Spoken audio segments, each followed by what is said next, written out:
Ultimately, this is to ensure that your child is in a good place socially and emotionally to embark on their medical transition, including any transition goals.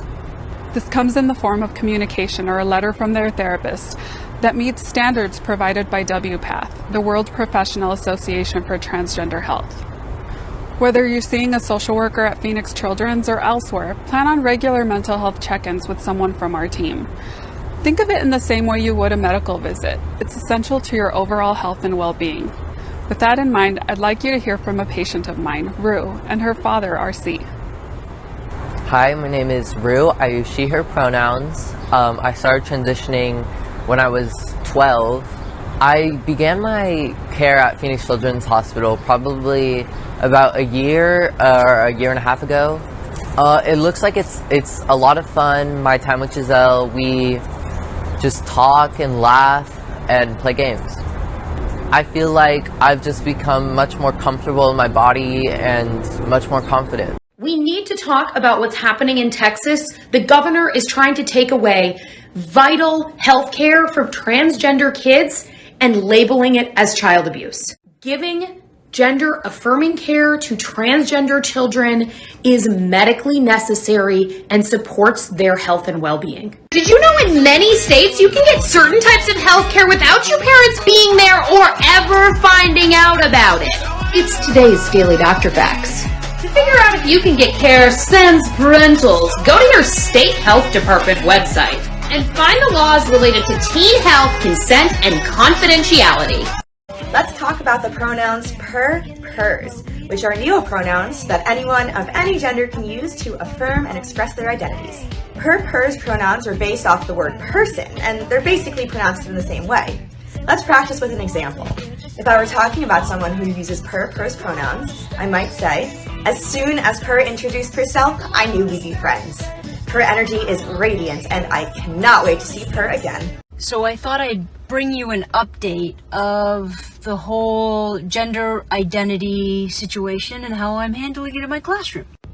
So the student who originally asked me about, pronouns and identifiers, and if I had them, I went up to her and I asked what the best way for me to go about this with students was. And they told me that I should take the time and individually ask each student privately to know what their identity was, how I should refer to them, and how I should refer to them around their parents, because that's a different issue. I then took a minute to thank them because, this is an important change that I need to make, and I wanted them to know that they're responsible for it. Okay, this is where it gets heartfelt. The way this individual thanked me for what I was trying to do and the attempts I was making, guys, I had to take a minute. There was a little bit of crying. Not in front of her, on my own, in my own car.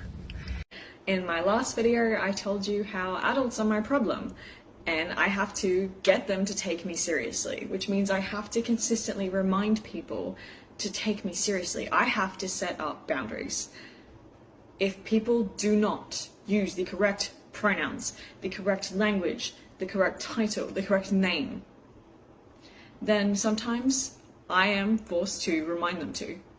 And if they continue to refuse, and I don't mean by accident, I mean to actively refuse, then I get to a point where I maybe have to cut them out of my life.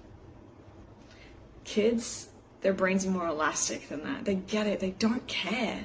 They're just here for a good time. And the queer ones, they see me. And they saw me before I was ready to be seen. So I do them a service now, and they call me Mix. Alright, I need to know if any parents of young kids have had this same experience. So we just took my 3-year-old son in the doctor for a checkup. My 3-year-old son. Okay, there's a reason why I'm emphasizing that, and you're about to know why. So my wife and I are waiting in the room with our son, and the doctor comes in. And he sees my son sitting there on the table, and the first question that he asks him is, "Are you a boy or are you a girl?" And I look at my wife like, what the f-? So luckily my son understands obvious tenets of biology at 3 years old, and says that he's a boy, just like his chart says. So the rest of the appointment, I can't even focus because I'm wondering why in the world this guy is asking the question. And then I remember, oh yeah, I live in California. And call me paranoid, but this is where I think we're heading based on other things that have happened. An Ohio couple lost custody of their teenager for refusing them hormone treatment. And a divorced Texas couple were in a court battle over whether or not to let their 7-year-old transition from a boy to a girl. And many are saying that the new proposed Equality Act could lead to more parents losing custody of their kids who want gender transition. So again, call me paranoid, but I'm wondering if the doctor is asking the question of my son to see if he can establish a pattern over time that shows that my son wants to be a girl. But here's the thing, my son is 3. I'm not even going to let him choose what he wants for dinner. And some days, my son thinks he's a dinosaur, but I'm not going to let him transition to a dinosaur.